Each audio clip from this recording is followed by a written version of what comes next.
Siang Pak Febi dan teman-teman, kembali lagi bersama saya Bro Almufonda Isham. Saat ini saya akan menjelaskan materi entrepreneurial strategi yang berjudul strategi evaluation.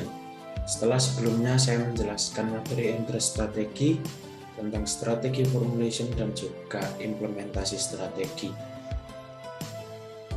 Baik, untuk yang pertama yang akan kita bahas yaitu apa sih yang dimaksud dengan evaluasi strategi bisnis. Jadi, evaluasi strategi bisnis merupakan cara yang dilakukan oleh pelaku usaha untuk melakukan evaluasi terhadap strategi yang digunakan. Apakah strategi tersebut mampu mencapai tujuan dari bisnis yang dijalankan atau tidak? Evaluasi strategi bisnis sangat penting untuk dilakukan agar pelaku usaha dapat mengetahui apakah bisnis yang mereka jalankan sudah menggunakan strategi yang tepat dan apakah strategi yang diterapkan sudah berfungsi dengan baik. Oleh karena itu, evaluasi strategi bisnis harus memiliki kontrol yang tepat karena semua strategi yang diterapkan saat ini nantinya harus dimodifikasi untuk mengantisipasi adanya faktor-faktor internal dan eksternal yang selalu berubah.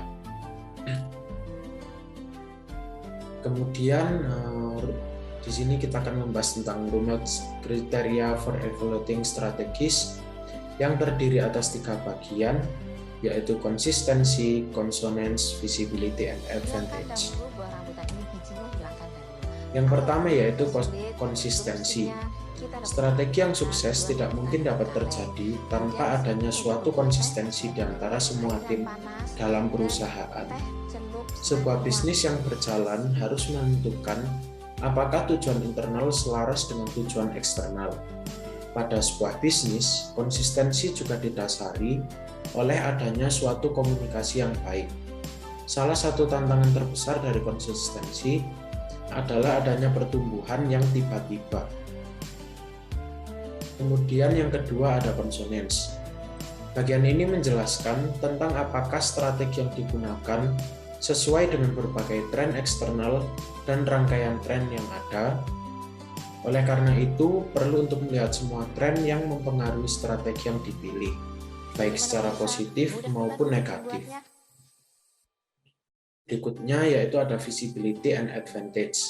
Pada bagian visibility, sebuah strategi yang dapat digunakan untuk melihat apakah sumber daya yang dimiliki mampu dan layak untuk melaksanakan strategi yang diberikan.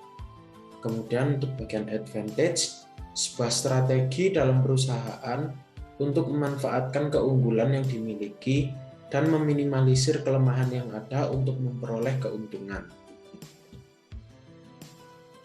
Kemudian di sini saya akan menjelaskan tentang strategi evaluation framework. Yang pertama yaitu review. Penting bagi sebuah perusahaan untuk melakukan pengecekan kembali apabila banyak internal dan eksternal faktor yang berubah. Namun tidak perlu dilakukan apabila eksternal atau EV matrix dan internal atau EV matrix faktor tidak banyak berubah ketika dibandingkan dengan kondisi saat ini dan perusahaan sedang dalam progres yang memuaskan dalam mencapai objektif. Kemudian yang poin kedua yaitu measure. Pada bagian ini, perusahaan harus melakukan beberapa hal, yaitu melakukan perbandingan antara hasil yang diharapkan dengan hasil yang terjadi sebenarnya. Kemudian melihat deviasi perencanaan, mengevaluasi performa individual, dan mencari tahu progres perusahaan dalam mencapai objektif. Yang poin ketiga yaitu korektif.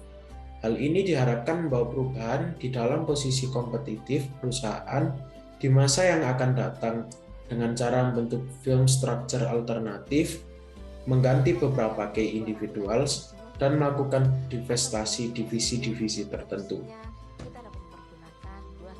Kemudian ada balance scorecard. Metode ini merupakan cara yang digunakan untuk mengevaluasi strategi dengan melihat 4 perspektif, yaitu performa finansial, pengetahuan konsumen, proses bisnis internal, dan inovasi.